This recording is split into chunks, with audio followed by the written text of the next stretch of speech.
And we're good to go. We are live. Welcome, everybody, to the first episode of Perspectives. This is a third-party political discussion, talk show, if you will.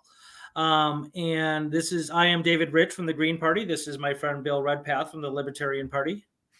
And we will be co-hosts on this show when we were discussing politics, economics, current events, all sorts of things from our respective political positions, which I think you'll see very much so overlap quite a bit. There's going to be some differences, sure. And we just want to make sure that people actually have the opportunity to understand where the third parties are coming from. Because I'm not aware, not that I know everything that's going on the internet, but I'm not aware of anybody else in the country that's doing something like this, where they're giving the two top third parties a voice to discuss each other face to face, if you will. On a respective socio-political, economic position. So here we go. Let's kick it off. Bill, why don't you just discuss a little bit about your history in the Libertarian Party, and I'll discuss a little bit of my Green Party thing, and we'll go from there. Well, I would say that I joined the Libertarian Party in 1984. It's going to be 40 years next April 30th that I've been a member. Wow. Yeah, wow, indeed. And why did I join? Because I was really disgusted with both of the two older parties. I certainly did not feel I was a Democrat. I was conservative on economic issues. There's an old saying, so old that nobody uses it anymore, that people join the Libertarian Party because of two issues. Not the same two issues, their two issues. When somebody said this to me years ago, I said, that's right. He said, what were your two issues? I said, Social Security and the drug war. Those were the two issues that got me to join Libertarian Party. And since then, I've had a lot of experience in different positions in the Libertarian Party. I was the national chair from 2006 to 2010. I served on the national committee, all told, over 21 years, including 17 years straight from 2003 to 2020. I've been an 8-time candidate for public office, 6 times in Virginia, twice in Illinois. In Illinois, I moved to Illinois in 2019. So I ran for U.S. House of Representatives in the 6th Congressional District in 2020, and I was the U.S. Senate nominee in 2022. I'm probably best known in the Libertarian Party for my ballot access work. I have been involved with, I've been petitioning now in one way or another since 1988. I was first elected to the Libertarian National Committee in 1989, got involved in ballot access, and the 1992 and 1996 Libertarian Party presidential tickets were on the ballot in all 50 states and DC, which was the first time a minor party ever placed a presidential ticket on the ballot in all states, plus the District of Columbia in successive elections. And since I've been involved in the Libertarian Party, we've had a presidential ticket on the ballot in all 50 states and DC and in 5 out of 8 elections. Now, did I do this myself? Absolutely not. It was a cast of thousands, literally, and some very good people helped me out immensely in different years. Without their help, it wouldn't have happened. So, and now, by the way, I am editor of Ballot Access News. I'm inheriting Ballot Access News and ballot-access.org from Richard Winger, who's still going to be involved, but Richard wants to step into at least semi-retirement and wants to create a succession plan for it. And I will also say this, regarding the linkage of libertarians and Greens. Libertarians and Greens do disagree on a number of things, but I just want to tell you a story. Back years ago, I had a friend who really came to libertarianism from the right, so to speak. Conservative on economic issues. We come from some people sort of come from the left, some from the right. I'd say he came from the right, conservative upbringing in small town Virginia. And I once asked him, I said, have you ever read the Green Party platform? Now, I think the platform used to be far shorter than it is today. I believe it's been updated. Yes. Yes. And so, but he said, yes, he says that he's read the Green Party platform. And I said, well, let me ask you a question. I said, don't answer it now, because I'm going to go in the other room and write down on a piece of paper so you can't see what I write. I'm going to fold the piece of paper, put it in my pocket, and after you answer, pull it out and see if we match up as to what percentage of the Green Party platform I thought you'd agree with. And so he thought about it. I walked into the other room. I wrote 1/3 to 40% on the piece of paper, folded up, put it in my pocket, came back in and said, "Okay, what's your answer?" He says, "Oh, about 35 to 40%." Oh, wow. And I pulled it out and it said 1/3 to 40%. And so there is non-trivial overlap between the Greens and Libertarians, and I guess we'll be agreeing on some things and disagreeing on others as we go forward here. But I look forward to having some great discussions with you over the upcoming weeks. All right. Sounds good. All right. So a brief history of my trek to the Green Party is for most of my life, I voted Democrat. And I guess at some point I joined the party, like just on the sort of the voter registration thing. I don't know how formal that is, but I mean, I never donated to any campaigns or anything, but I always found myself, on the left of things. But always not a fan of big government. And there are some nuances on the left that allow for that. And there's also some issues on the right, and I'm talking mostly about Republicans, that, they want individual liberty, but they want to tell you who you can and cannot marry, who you can and cannot have sex with, all sorts of stuff. There are some Republicans that would probably have you be put in jail for not being Christian. But my general ideology was always, small to no government. I identify as an anarchist. Libertarian socialist is sort of the platform position of the Green Party. Some people think that that's a contradiction in terms. It's not, and we can discuss that another time. But after I just got disgruntled, I took some political science classes in college, and I remember I took one that I had it with Democrats. I'm like, okay, this is ridiculous. And not even just to mention like the general ineptitude of the party getting anything done. It was just sort of the personal ideologies of people involved in the Democratic Party started to really put me off, and they wanted massive government. I mean, that's democratic socialism, where they want the federal government to kind of regulate all industries. Statist socialism is not the same thing as libertarian socialism. And so anyway, I ended up joining the Libertarian Party. I think you recall that. Mm-hmm. And I loved being a part of it. I met great people such as yourself and Spike Cohen and Joe Jorgensen and Brian Lambrecht, a good friend of mine. Interviewed a lot of you on my radio show, Reality Radio, back in the day. And I absolutely loved it and identified very much as a libertarian in some regards. But I just eventually I found the Green Party platform and I just read it, and more of it resonated with me than the greater amount of the Libertarian Party's platforms, if you will, resonating with me. Like you said, it's like 35, 40%. Well, for the Green Party, with like all the platforms, it was like 95%. So I'm like, all right, it would probably be more responsible of me to join that party and get involved there. So I did. And here I am. I was the host of the Illinois Green Party series for 2.5 years. I just stopped doing that a couple of weeks ago. I might start up again in a couple of months. I'm not sure. But right now I'm just focused on this show because I'm excited about, again, having you and myself sit here and discuss issues and the aligning of the two parties and the disagreements thereof as well. And I also want to say for my own self, what I say here as a Green Party member does not necessarily reflect the opinions or beliefs of any or all other Green Party members. Okay. We have a very diverse, as does the Libertarian Party. Population of people, of members. We have anarchists, we have capitalists, and we have socialists, we have full-blown Marxists, and I am not a Marxist, I'll tell you that. Okay, that being said, now we've given everybody our bios.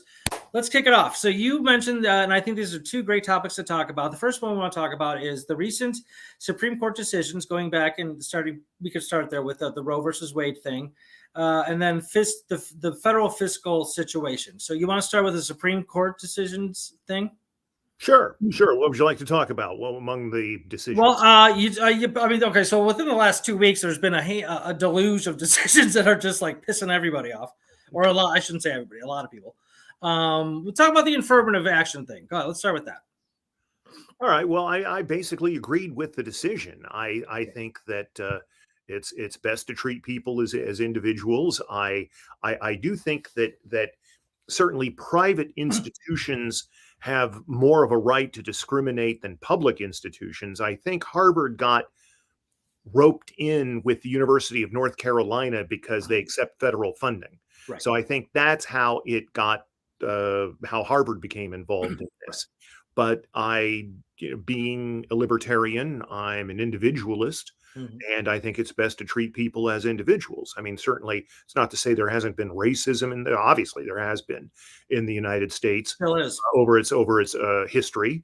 Yeah. But I think we're in a far better place now versus, I mean, when I was in kindergarten back in the early 1960s, I mean, the things during my lifetime, it's truly shocking. When I was a small child, sometimes what elected members. I once read a history of politics in Virginia, and read what members of the Virginia General Assembly were saying in public about race in the early 1960s. It was shocking. It's So nothing like that would fly today. So I think that it is I think overall it was a good decision, but I think that it should be applied differently to public versus private institutions. And I think that and I think that certainly to private institutions that do not accept federal funds. Right, and I think that's part of the hook here, is the accepting of federal funds part.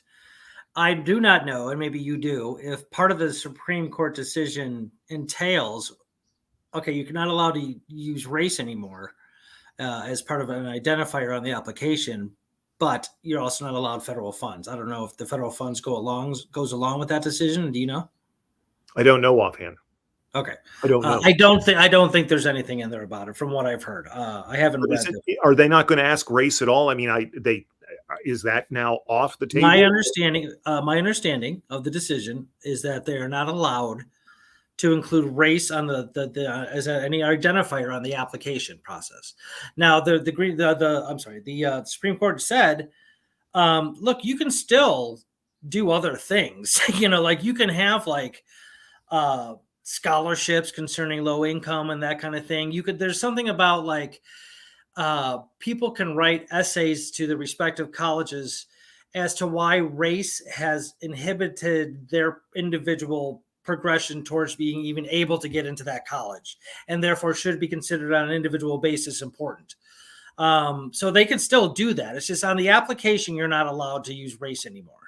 And I agree with you 100%. I mean, I think affirmative action was probably a good idea back in the day when these higher up administrations in these colleges and within the governments where racism was just pervasive. But I don't believe, as generally and specifically, that these now the colleges are so far left that it's almost impossible for them to be racist, or maybe they have reverse racism. That's a possibility. But I will always be an advocate of individualism as well as you. I do not like collectivism. I've never seen it work. It doesn't make any sense to me. Treating individuals as nameless, faceless bricks in a racial or sexual or gender or ethnic or whatever wall is absolutely unacceptable. The only reason why, like, for example, why women had, the moral right to vote is because each individual does. It's not merely because you're a woman. That's why you were suppressed or oppressed in the first place, which is bad. But the whole idea that you were oppressed as a group was because of the reasoning of collectivism. Like, well, women aren't allowed as a whole to do this. This is ridiculous because as adults, of consensual age, 18 in this country, as an individual, you should definitely have a right and opportunity to, chime in on the policies that are made concerning you. Right? Yeah. Well, absolutely. Yes. Yeah. So, but it's getting a lot of pushback, obviously from people on the left. They think it's the most racist, horrible, evil thing ever. I haven't heard much commentary from people at the specific colleges, Harvard or anywhere else. And I'm sure they've spoken out. I just personally haven't heard it. And I'm interested to hear what they have to say. I know Michelle Obama said something about how horrible it is and that kind of thing. I don't know if affirmative action got her into college or not. I'm not sure how that happened, but it's upsetting a lot of people. And definitely being seen by other people as a moment of greater liberty for people. And I agree with that. And again, I just want to go back to like the idea that, like, if somebody is suffering from like a low income issue, these colleges still have scholarships and grants and stuff like that. I mean, it's low. You can always get loans. So it's not like they can't go to these colleges anymore merely because they're of minority class. It doesn't work that way. So I was happy with that decision, and that might get me in some trouble with my Green Party friends, but okay, that's all right. Well, Like I said, my views do not represent theirs. Go ahead. Yeah, and I would say the same thing with respect. I'm speaking for myself on this program, and not for the Libertarian Party or Right. other Libertarian Party members. Right. But I do think that it's interesting. Well, first of all, affirmative action does not poll well in the public. It does not. It does not poll well, even among minorities. It doesn't poll well, and so I think that that has to be kept in mind here.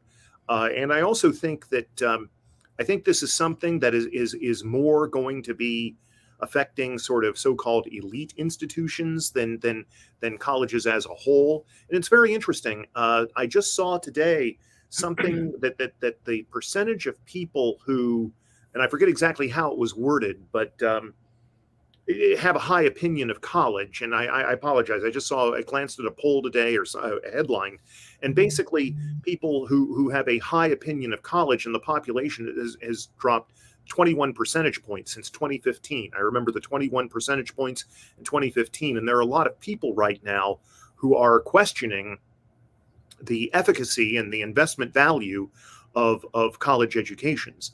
So I think that I think ultimately, and frankly, I mean, if the affirmative action, my understanding is the affirmative action was most hurting Asian Americans who are very academically inclined and have excellent grades and test scores, or better grades and test scores than other groups, and they were being denied admission in many instances where they should not have been denied admission. So it's Asian Americans who were being hurt more than any other group, is my understanding. That is my understanding as well, and it's another thing. The unforeseen implications of these generalized policies. I know that's a big talking point for libertarians, is unforeseen consequences. Is that, again, it was like reverse rate, like you're trying to help one minority group, but by doing that, you're totally screwing another one. And that's not okay. I think part of the issue too was that these higher up, these Harvard, Yale, colleges like that, they have this alumni policy. Like, so if your parents went there, you're like almost automatically guaranteed to go there because you have money. And again, that goes back to the more of like the income level and economic levels and the disparities thereof. And so that was one of the reasons to kind of curb that whole thing. But again, like I said, these colleges are not, being prohibited from giving people money if they need it. Not at all. Right.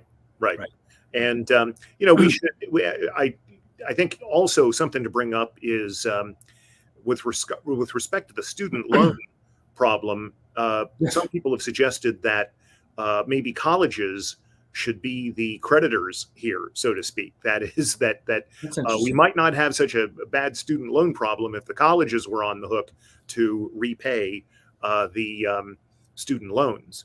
And also the equity investment idea that was forwarded by Milton Friedman. I think he came up with it, or first came public with the idea. I think it was 1955, and then he included this idea in his book Capitalism and Freedom in 1962. Would be the idea of equity investment, where there would be income sharing agreements that would be established between people who would give money to college students in exchange for getting a percentage of their income for a certain number of years after college. These would not be loans. It would not be a liability that had to be repaid, but it would be a way to invest in students and then return some of that investment to the people who invested in them. And that has existed to a small extent. I really don't know to what extent that has existed. I think it has, but but nothing widespread as far as I know. That's interesting. I hadn't heard about that. That's an interesting solution or option. Okay. What was I going to say? I was going to say something about school loans. Yeah, the school loan crisis or the debt crisis, I guess, is a big deal now, obviously, because Biden promised to do certain things, and now he tried to do it. Supreme Court shut that down. Well, let's move on to that issue. The Supreme Court decision to not allow him to forgive any amount of school loans. I don't know whether the Supreme Court got the idea that it was a governmental overreach on his part. I don't understand what that means. Do you know anything about that? Yeah, I mean, I think the message was, you don't have the power to do this. And in fact, that's what Nancy Pelosi said a couple of years ago, was that the president didn't have the power. It had to be approved by Congress. And that's basically the message of the Supreme Court opinion, is the government could choose to do this. I personally don't think it would be a good idea, but they could choose to do it. But the Congress would have to pass legislation before the president would sign it and implement it. But what constitutional power does that fall under? Why does Congress have to decide on something like that? Well, because it's a power of the purse, so to speak. I mean, the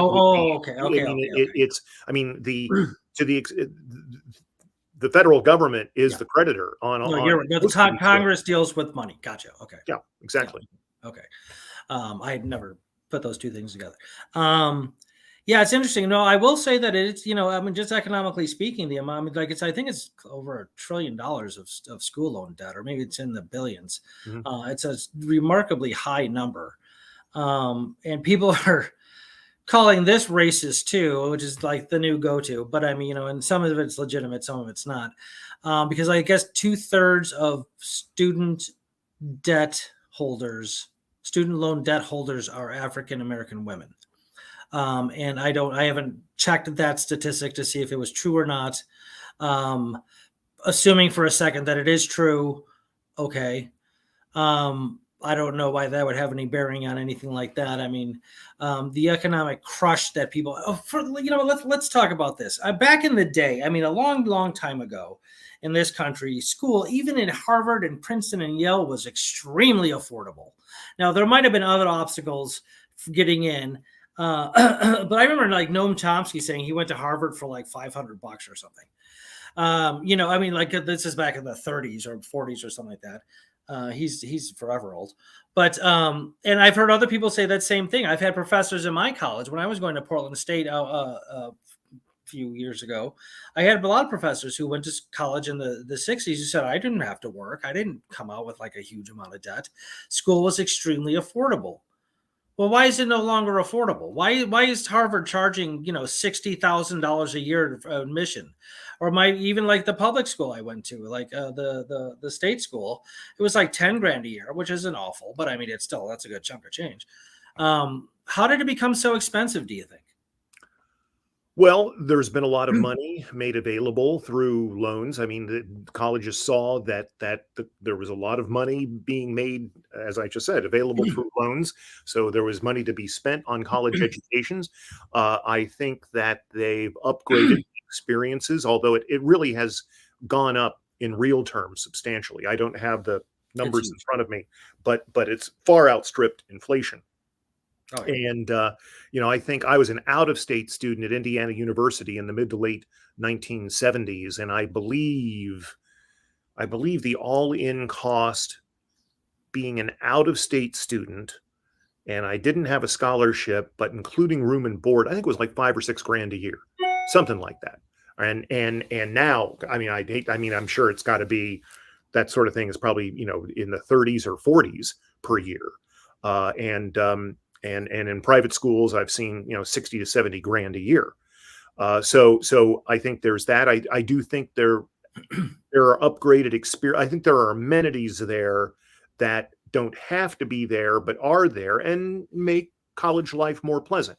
That in terms of recreational facilities and things like that, I'm sure that what exists today would make what I had in the mid to late 70s look quite poor by comparison. Right. And also they've more administrative staff. I mean, they've got DEI staffs now, and my understanding is that the a far greater percentage are administrators than was the case, 40 to 50 years ago. So, but they're overly staffed, paying these people $120,000, $150,000 a year, and that's my understanding in terms of no, that makes administrators. sense. That makes sense. But they basically they see a demand. Again, that is being fueled to some extent by the availability of loans, and they raise their prices. We're gonna have a show specifically about inflation and all that stuff, because that's a fascinating and deeply complex issue. Mm-hmm. But let's save that for another time. Sure. But I agree that like whenever any sort of income entity, whether colleges or businesses or corporations, whatever, once they get word that that there's a lot more money out there available to them, like, oh, let's up our prices. They don't need it. It's not to cover any costs that they weren't able to cover before. It's just because they can, and that makes a huge burden on the consumer. Anyway, we'll talk about that later. Mm-hmm. All right. So what was the other? So we had affirmative action, the gay website. Oh, the gay website. Yeah. Okay. Yeah. This is a very interesting one. What say thee? Well, again, I thought it was a good decision. I mean, I think that it was not. It is my understanding that the decision was decided on free expression grounds and not religious grounds, and that there is a constitutional right not to speak, and that was essentially the deciding point, for lack of a better term, for this issue. I mean, I just think that, I mean, first of all, I mean, if somebody doesn't do it, there are so many people out there. I'm not one of them, unfortunately. That's a skill I'm going to be developing here real soon. Is website design. Website design. Yes, I'm no expert on it, but there are plenty of people out there who are experts, and I just don't understand, if somebody doesn't want to do a website for you, why not just move on to somebody who does? Right. Instead of suing them. Yeah, exactly. I mean, I just unless you're trying to make a point here, which may have been the case, to set a legal precedent here, but I think that I think it was a correct decision, and I think that the right not to speak, right to not be impelled to speak, either by the government or by other individuals, is very important for freedom. So I thought overall it was a good decision. Freedom of conscience is a huge thing. It's a phrase you don't hear very often. It's that you have the innate moral right, nothing to do with the law, to say no to people you don't agree with. Sorry.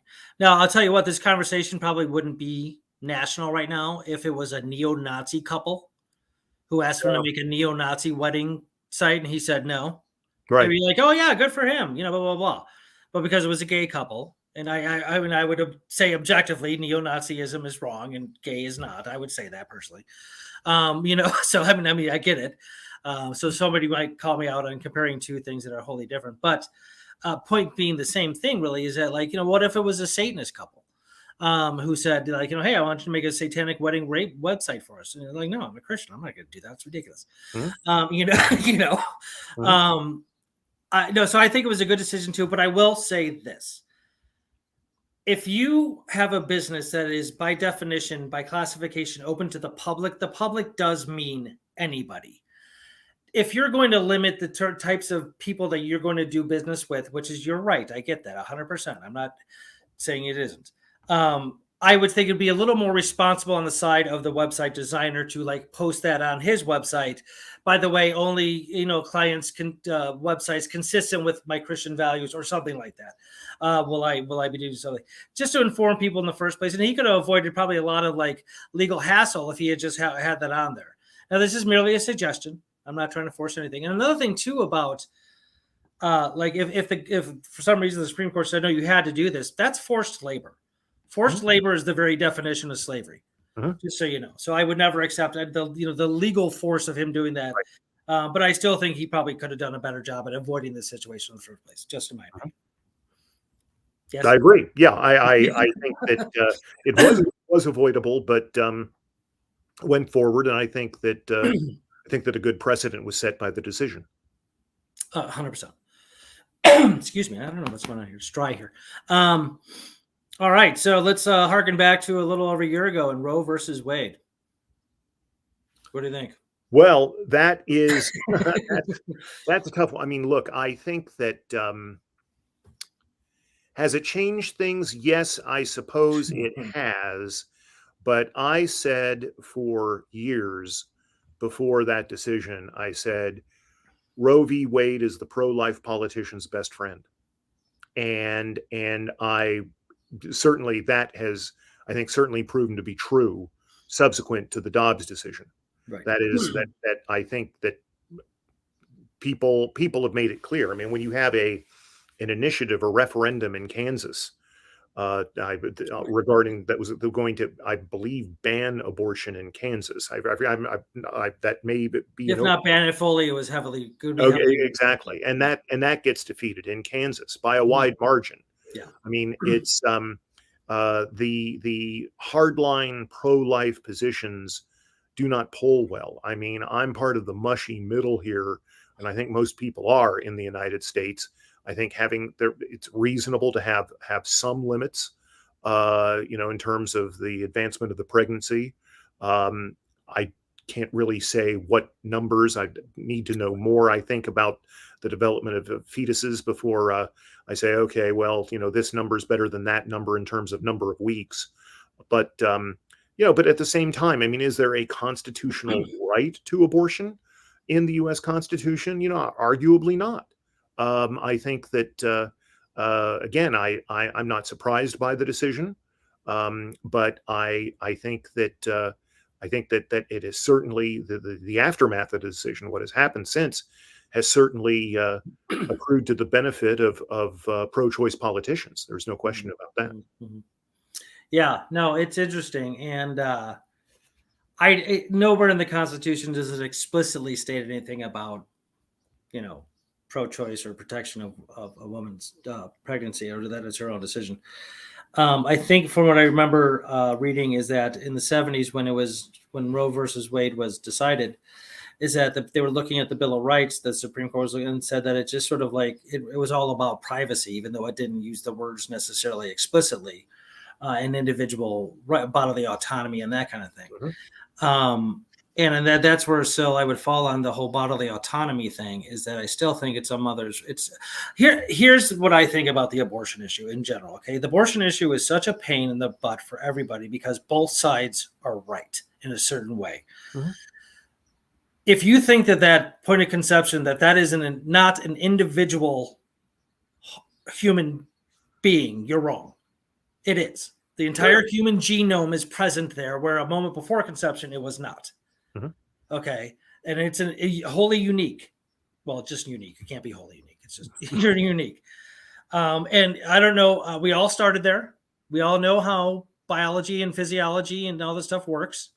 Okay. You start there, you grow up into be wonderful people like you and I. So to cut that process off at any point after conception, even before conception, is very problematic in a lot of ways. I get that. However, it's still the woman's body, and it's still wholly dependent. If something is wholly contingent on my body, I think by definition, it's a part of my body. And then I kind of get to do whatever I want with it, which is a gross thing to say. I get it. Like abortion's disgusting. Absolutely disgusting. I agree. I don't know anybody who wants more of them. Sure. I think everybody wants a lot less of them. And it's just a sticky issue because of what I just said, those two things. If you're going to believe in bodily autonomy, which I do. I mean, you kind of, you can tattoo it, you can pierce it, you can, douse it with gasoline on fire if you want to, I guess. I wouldn't recommend that, but I mean, it's yours, and it shouldn't be, it's nobody else's. I mean, do you have anything to say about that? No, I agree. I mean, I think Bill Clinton said it correctly when he was president, that abortion should be safe, legal, and rare. And there you go. That's what he said. And I certainly agree with that, particularly the rare part. Yeah, and it's tough because I think a lot of people, they conflate being a person and being a human being. Human being is a biological term, which is legitimate for sure. A person is you kind of define that as a rational moral agent, somebody who can make their own decisions. But that doesn't occur until you're like 3 or 4 years old. And I don't think anybody's okay with you, like, killing your kid if they're 3, because, because they're yours, and that kind of thing. So it's a very, very difficult issue. I get it. Right. But I still think some of these regulations and some of these, I mean, there are people in some of these states, legislators, who want to like put you in jail forever if you have one or something like that. Right. That's no, come on. Yeah. So it'll be interesting to see what happened. I think Iowa's Supreme Court just denied the ban on abortion. I believe. I think there was protests outside some sort of a hall today or something like that by Republicans and pro-life people.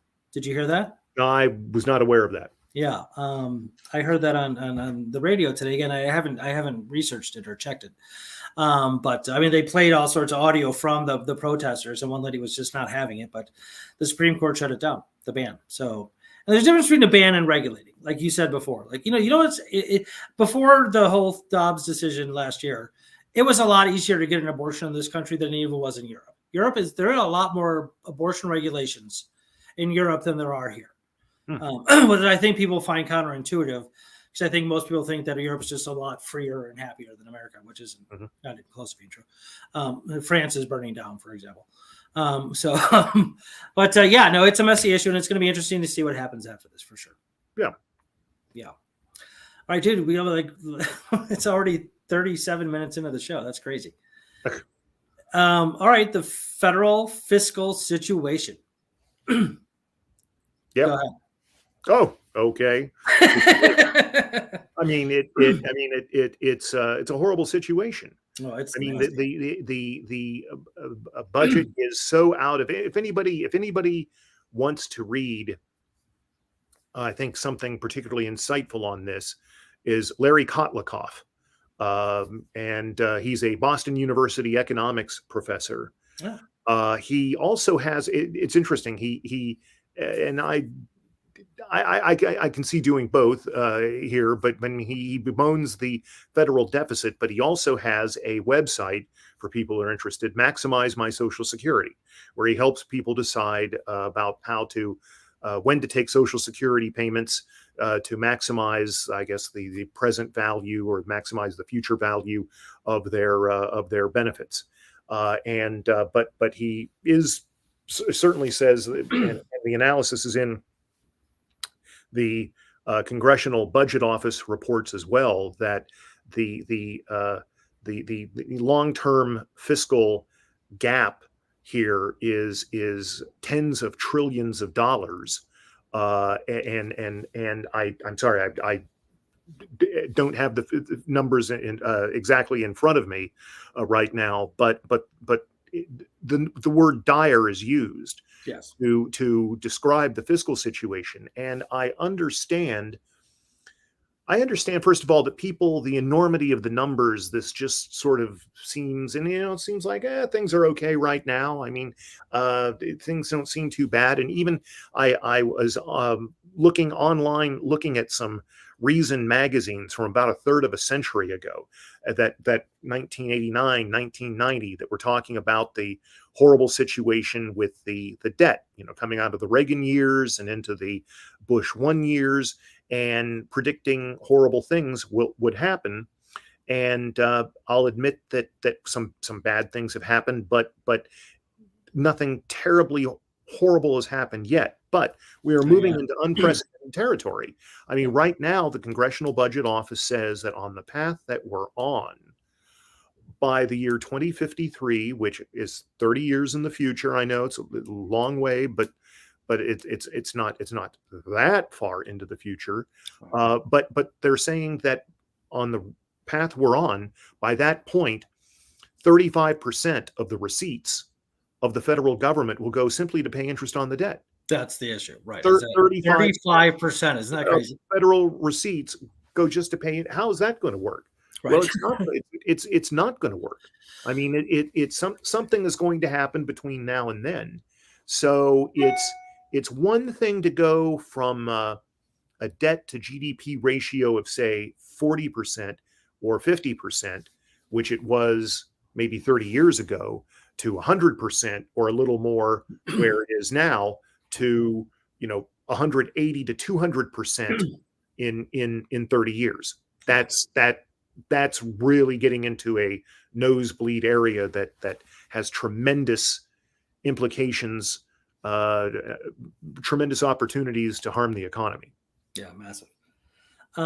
Yeah, no, I mean, I don't disagree with anything you're saying. 35% is highly problematic. You know, that all you're paying, you know, a third of what you're paying off is your interest only, not attached to any commodities or anything. Good. And I don't. What I wonder, and it's merely wondering, it's just, it seems to me that like on the federal or national level, that money has some sort of like currency has some sort of like almost like a different identity in that it's not tied to assets. Like if like let's say, you know, the federal government owes China $100 just to keep the number simple, and they just decide not to pay them. Well, what is China going to do? They're going to come and take the White House away? No. Like if you and I didn't do it, they just take our house away. So it's not tied to anything. But I wonder if the federal government is like, who cares? It's just, you know, what are they going to do? You know, that kind of thing. It wouldn't be just paying China. I mean, first of all, China would then try to sell their bonds on the market, and that might not go well. It wouldn't be just not paying China. I mean, I do think that not paying the debt on U.S. Treasury securities, not paying the interest, I should say, and not redeeming the bonds when due could have a tremendously negative impact on the economy as a whole. I mean, there are so many institutions out there and individuals who are investing in U.S. government securities because they are ostensibly risk-free. I mean, that means payments, you'll receive the payments when they are due. Now, doesn't say anything about the real value, doesn't say anything about the inflation that's going to change the real value of those payments. But by risk-free, it means you're going to get X dollars on a certain date and that date and that date and that date. And if you don't get those, if investors don't get those, it's going to upset the apple cart in a major way in all likelihood. Yeah. No, that actually makes a lot of sense. Like, and you know, the 35% of, you know, paying just interest, not being attached to any commodities or any sort of like service for that matter. You know, if they were fiscally responsible, that money would be then used to go towards things that would be beneficial to the American public and the American economy, other than just be merely interest, which is like this vapid nothingness, you know. So, yeah, no. So in that sense, you're taking a third of the money away from the American taxpayer to spend on literally nothing. So that's hugely problematic. I don't know. It's interesting. Well, was going to? Have you heard about the BRICS situation? Brazil, Russia, India, is that China and South. I'm certainly no expert on that right now. Okay, so just real quick, and I'm not either, but I just real quick, what's happened? What seems to be happening? What's reported to being happening is that these countries are getting together and they're sort of renegotiating what sort of the petrodollars, the American dollar, which after World War II, the world got together and decided that the American currency was going to be the one they used to, like, for the most part, used to buy and sell oil. Well, they want to change that because what happens is that then the American government has a great deal of economic control and stranglehold over other countries when the other countries don't do what American government wants them to do. This isn't like necessarily about CIA supporting coups or anything like that, though that happens too. It's just that they can provide sanctions or impose sanctions on these countries because they actually control their currency in certain important ways. So BRICS, again, Brazil, Russia, India, China, and South Africa got together. And as far as I understand, there are other countries like very, very interested in this, are going to start trading with something else. I don't know if it's going to be a crypto type currency, if they're going to make up a new one, if they're going to use China's or the ruble, I don't know. But they're trying to get off the American dollar as the petrodollar so that they can control their own fuel sources and then the transactions thereof, which would put a massive... Economists are freaking out because they say that the petrodollar, one of the reasons why going off the gold standard is working, and it's not working, but I mean, is, you know, still not totally in shambles, is because of the petrodollar, because the oil is the new gold, if you will.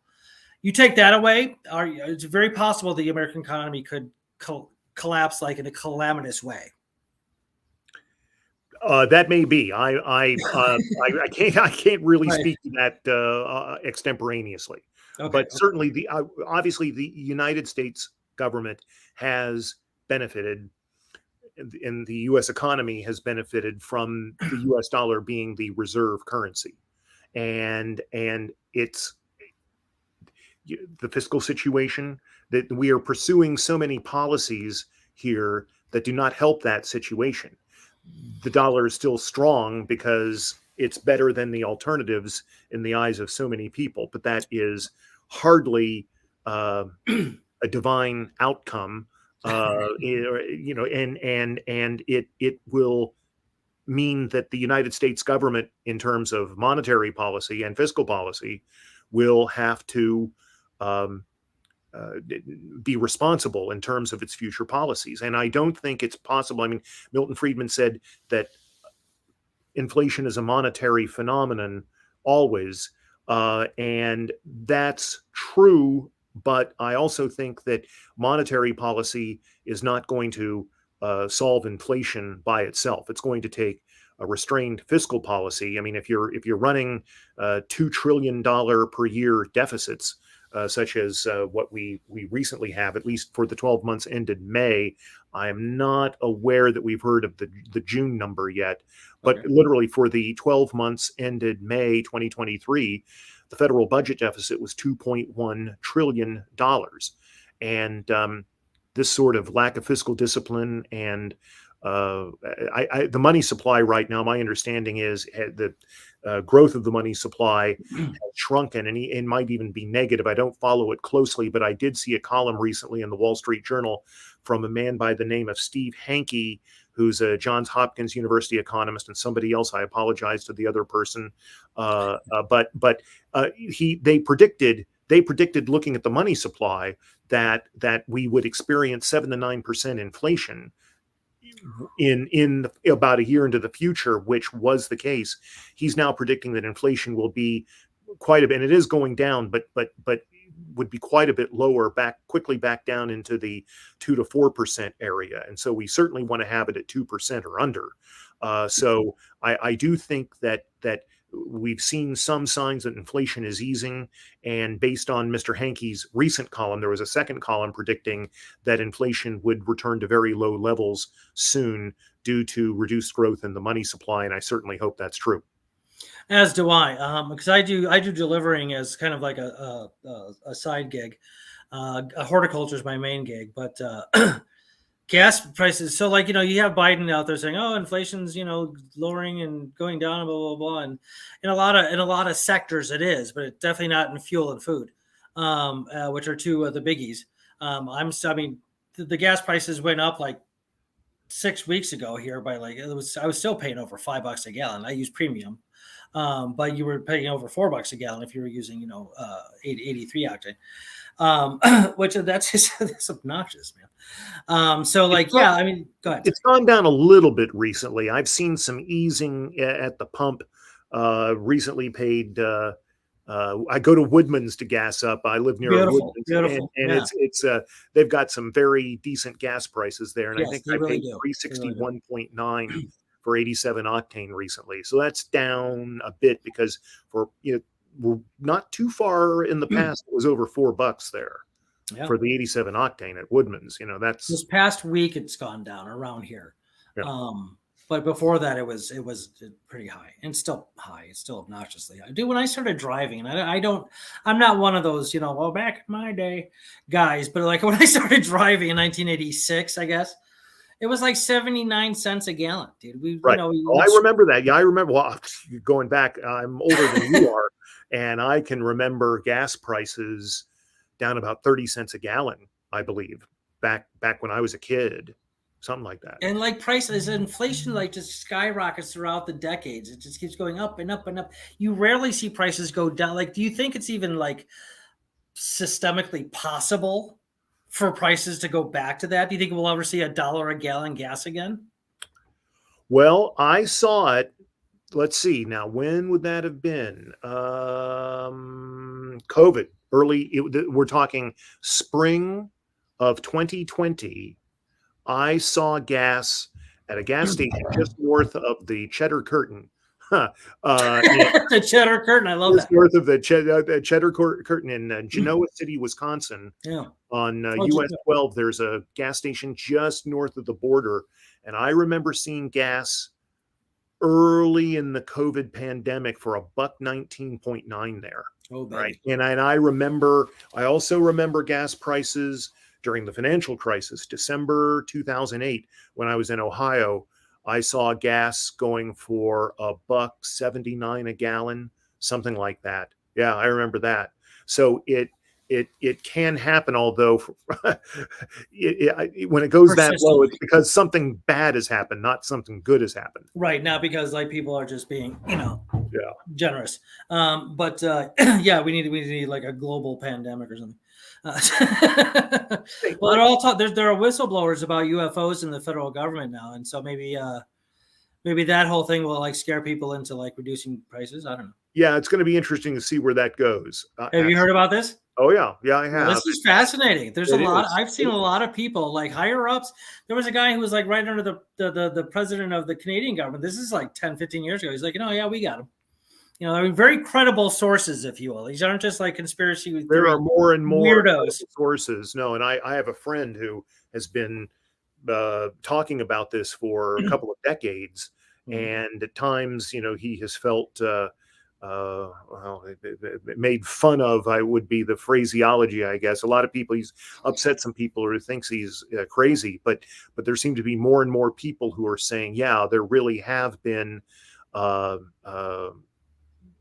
objects retrieved that consist of something other than human technology. Yeah. And I'm not quite sure how they determine that, but more and more people are saying there's something to it. Oof, that's so cool. What an exciting time. That would be so cool. Anyway, we only got a few minutes left here, I guess. If I may, can I just bring up something that happened? My column in the Chicago Tribune yesterday about ballot access laws in Illinois. Where do you live in Illinois? Grays Lake. Okay. Well, I live I love petitioning last year at the Grays Lake Farmers Market. That was a good one. It's a good one. That's a popular one. Yeah. Exactly. Yes. So, but anyway, I had an op-ed published in the Chicago Tribune yesterday about the horrible ballot access laws in Illinois and how difficult it is to get on the ballot.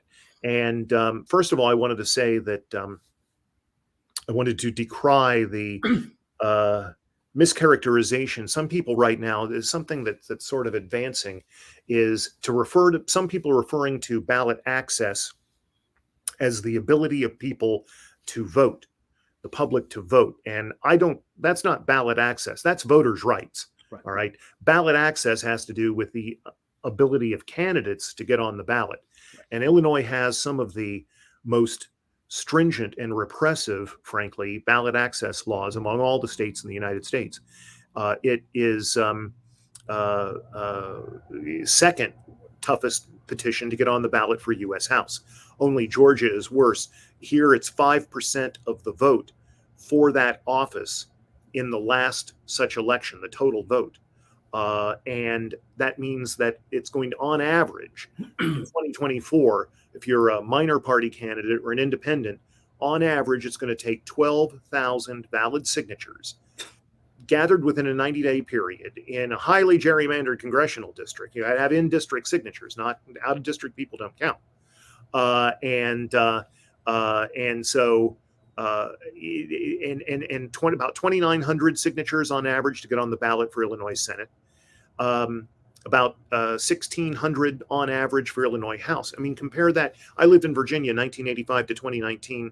You're talking 12,000 signatures on average. It's 1,000 in Virginia to get on the ballot for U.S. House. Illinois Senate is going to be on average, I think it's about 2,900. I might have said 26. 2,900 next year. To get on the ballot, it's 250 in Virginia.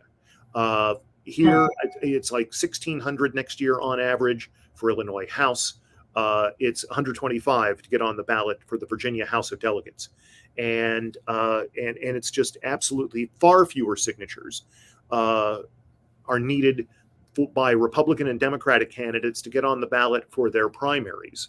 It's literally true that next year, suppose you had a new political party or a party that was not recognized by the state of Illinois, and you're trying to get on the ballot for statewide office for all U.S. House districts, all Illinois House districts, all 118 will be up next year, and 20 of the 59 Illinois Senate seats will be up in 2014.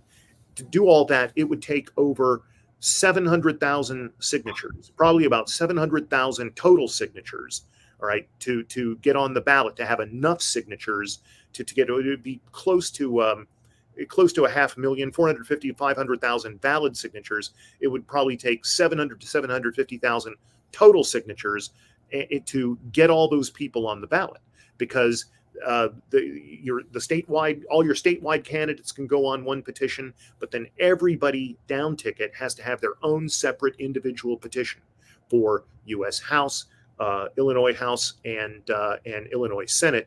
Unlike, say, Wisconsin, which has a party petition. Illinois does not have a party petition where you don't have candidates on the petition. It's just, this will allow fill in the blank party to run candidates in all partisan races in that state.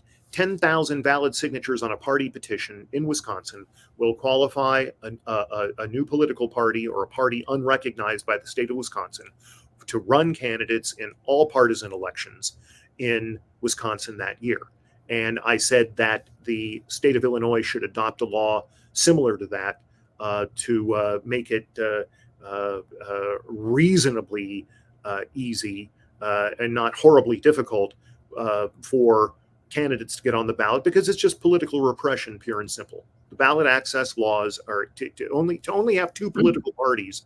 You've got to have political repression, and it goes on in Illinois, and it goes on in most other states, and it's even an intra-party thing where they try to kick challengers off the primary ballots in Illinois. Oh, absolutely. Yeah, that's a big deal here, where they're trying to scare off potential challengers in Republican and Democratic primaries. It's a horrible situation in this state, and it needs to change.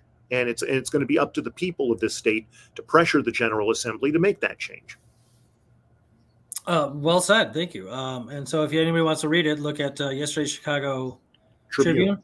Yep. On Bill Redpath op-ed. That's interesting. That was, ballot access obviously is essential to both third parties, because we're the main targets of it. Yeah, the suppression of it. Yeah, the date was July 10, 2023 in that edition of the Chicago Tribune. Okay. Yeah, check it out, folks. Yeah, we definitely need to talk more about ballot access, because it's obnoxious. I mean, you probably remember when I was still a part of the Libertarian Party, I ran for an office, and it was during COVID.